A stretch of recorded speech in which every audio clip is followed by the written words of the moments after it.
Hello दोस्तों, welcome in unknown fact and story channel. दोस्तों, आज की इस वीडियो में हम बात करेंगे हमारे देश की सबसे प्राचीन एवं महान यूनिवर्सिटी नालंदा यूनिवर्सिटी के बारे में।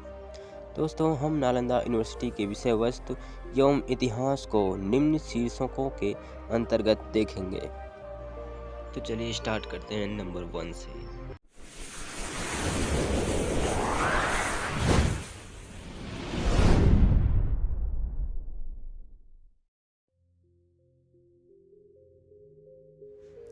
दोस्तों, नालंदा विश्वविद्यालय का इतिहास एवं उससे जुड़े रोचक तथ्य को जानने से पहले हमें नालंदा यूनिवर्सिटी के संस्थापक एवं निर्माणकर्ता के बारे में अवश्य जान लेनी चाहिए। तो दोस्तों, चलिए मैं आपको बताता हूँ। दोस्तों, नालंदा यूनिवर्सिटी की स्थापना का श्रेय गुप्त वंश को जाता है, जिसकी शुरुआत लगभग 3री शताब्दी के चौथे दशक में हुई थी और तब गुप्त वंश का शासन आज के बिहार और उत्तर प्रदेश राज्यों में विस्तृत था।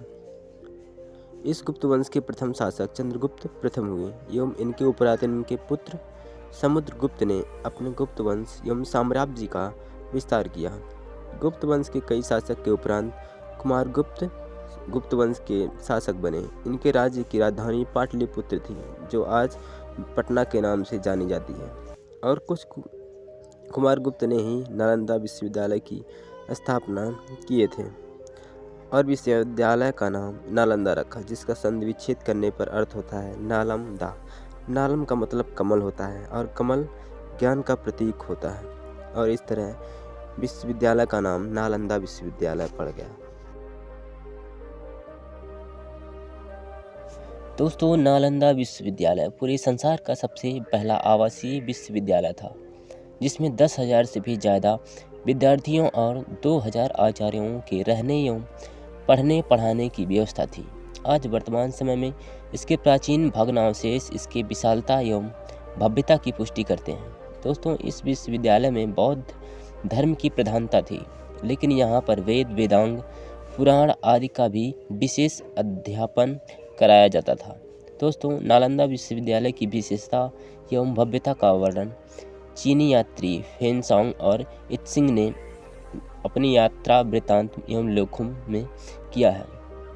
भारतीयों से ज़्यादा तो इसका वर्णन चीनियों ने किया है। इससे आप इसकी विशेषता एवं भव्यता का अंदाज़ा लगा सकते हैं। दोस्तों, फेनसांग, जो कि एक चीनी यात्री था, उसने नालंदा में ही अपने विद्यार्थी जीवन के साथ साथ शिक्षार्थी के रूप में भी नालंदा विश्वविद्यालय में बहुत दिनों तक रहा।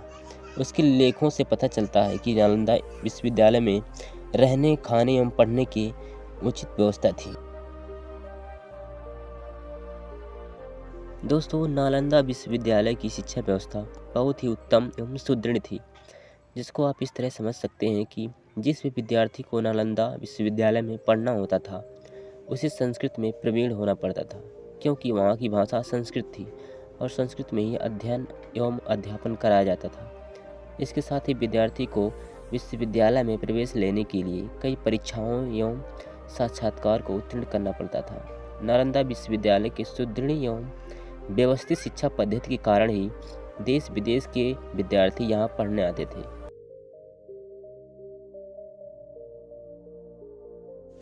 दोस्तों, माना जाता है कि बुद्ध भी यहाँ पर कई बार आए थे। यही वजह है कि 5वीं से 12वीं सदी में इसे बौद्ध शिक्षा के केंद्र के रूप में माना जाता था। नालंदा विश्वविद्यालय में 3 बार अटैक हुआ, जिसका कारण वहाँ की शिक्षा व्यवस्था नहीं थी, बल्कि उस पर आक्रमण इसलिए हुआ था क्योंकि वह बौद्ध शिक्षा एवं बौद्ध धर्म के परिप्रेक्ष्य था। पहले के 2 आक्रमणों से नालंदा विश्वविद्यालय को कोई विशेष क्षति नहीं हुई। जो कुछ भी थोड़ी क्षति हुई थी, उसे पुनर्निर्माण से अच्छा किया जा चुका था, लेकिन इसका विनाश तीसरे आक्रमण के कारण हो गया, क्योंकि तीसरा युद्ध केवल मारने, लूटने, तोड़ने तक ही सीमित नहीं रहा, बल्कि इसे पूरी तरह जला दिया गया। और यह सब करने वाला बख्तियार खिलजी था। इसका पूरा नाम इख्तियारुद्दीन मोहम्मद बिन बख्तियार खिलजी था।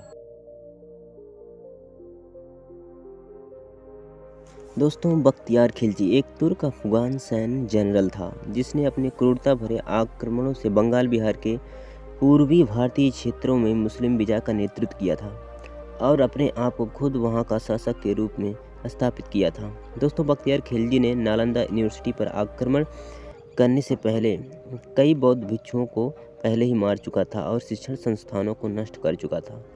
दोस्तों, यात्रा वृत्तांतों या ऐतिहासिक लेखों से कई ऐसी घटनाएं सामने आती हैं जिनमें बताया जाता है कि बख्तियार खिलजी एक कट्टर मुस्लिम था। वह सदा अपने ही धर्म को सर्वोपरि समझता था और उसे सबसे ऊपर रखता था। यही कारण है कि जब वह नालंदा यूनिवर्सिटी में प्रवेश किया और वहाँ के बौद्ध शिक्षा को देखा तो उसे बहुत बुरा लगा। फिर वह वहाँ के पुस्तकालय में गया, जहाँ उसने कुरान नामक पुस्तक को उस पुस्तकालय में खोजा जो कि वहाँ पर नहीं थी, जिसके कारण उसे अपने धर्म के प्रति बहुत गलत लगा और उसने क्रूरतापूर्वक उस विश्वविद्यालय के पुस्तकालय को जलवा दिया है और हजारों बौद्ध भिक्षुओं को मरवा डाला तथा संपूर्ण यूनिवर्सिटी का विध्वंस कर दिया। इसके अलावा इतिहासकारों द्वारा एक स्टोरी यह बताई जाती है कि एक समय बख्तियार खिलजी बहुत बीमार था। उसने अपने हकीमों से बहुत इलाज करवाया पर कोई फ़ायदा नहीं हुआ। तब किसी ने उसे नालंदा यूनिवर्सिटी के आयुर्वेद विभाग के प्रमुख आचार्य श्री राहुल भद्र जी से इलाज कराने के लिए कहा। तब उसने उन्हें बुलाया और कहा कि वह इनका इलाज करे, लेकिन किसी भारतीय औषधि से नहीं। अब आचार्य के पास विकट स्थिति थी।